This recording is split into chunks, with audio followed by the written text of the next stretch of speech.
We are going to start by coming into mountain pose. This is a standing position, usually with your hands over your head. All four corners of your feet are grounded, and the feet should be hip width apart.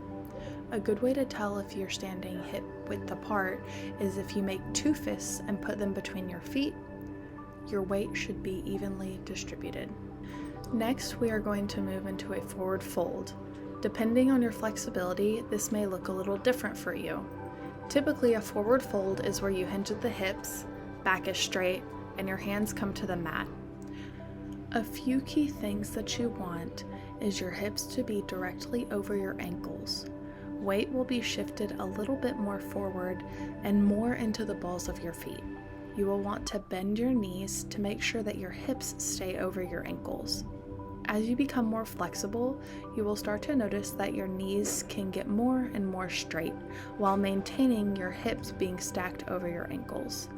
Bending the knees makes sure that the back stays straight, which is another very important part of this pose. The next pose is going to be a halfway lift. You will shift your weight back towards your heels, straighten the knees a little bit as the knees will be over the ankles, and you'll bring your hands to your shins. The back will be straight. We are going to move into a low plank by bringing the hands to the mat and stepping both feet back. Hands will be directly under the shoulders, and your hands should be grounded through all four corners as well. This will feel weird if you haven't been pressing down through the mounds under your index finger, but this alleviates wrist pressure. Now to move into low plank, you will want to bend your elbows back, not out, so squeeze them towards your body as you lower down. Then you will lower all the way down to the mat. Move into an upward facing dog by pointing the toes, pressing the tops of your feet into the mat, and pushing the chest off of the mat. You will arch your back a bit, and shoulders will be pulled down and back. This will open up the chest. Eye gaze should be forward, and your head should be an extension of your spine. Make sure to continue to press down through the hands. Tuck the toes under, keeping your hands exactly in the same place, and push your hips up for a downward facing dog. Tailbone should point towards the sky, and shoulders should draw down and back, allowing you to have a straight line from your hips to your hands. Depending on the flexibility in your legs, heels may be able to touch the mat.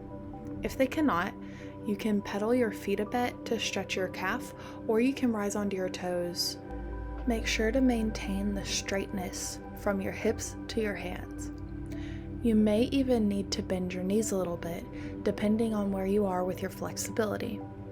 If you are pedaling your feet, it is important to play the edge of stretch. This means to only stretch to where you can feel it in the middle of your muscle, not the ends. If you can feel the stretch in the ends of your muscle, you are pushing too far. Stretching takes time, and pushing your muscles too much can cause injury.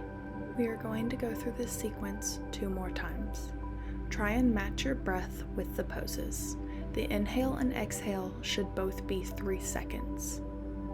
Inhale and rise into mountain pose. Exhale and come into a forward fold. Inhale and halfway lift.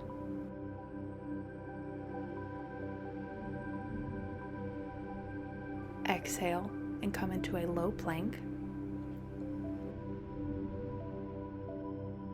Inhale and lift up into an upward facing dog. Exhale and push back into downward facing dog.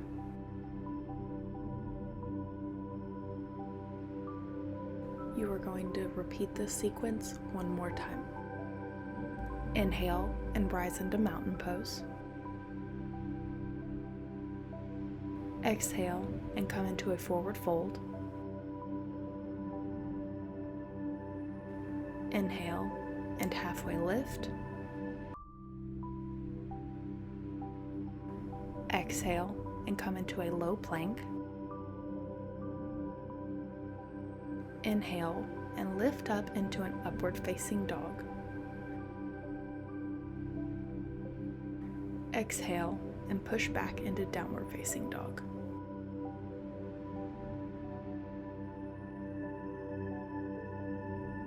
And that concludes our Sun Salutations A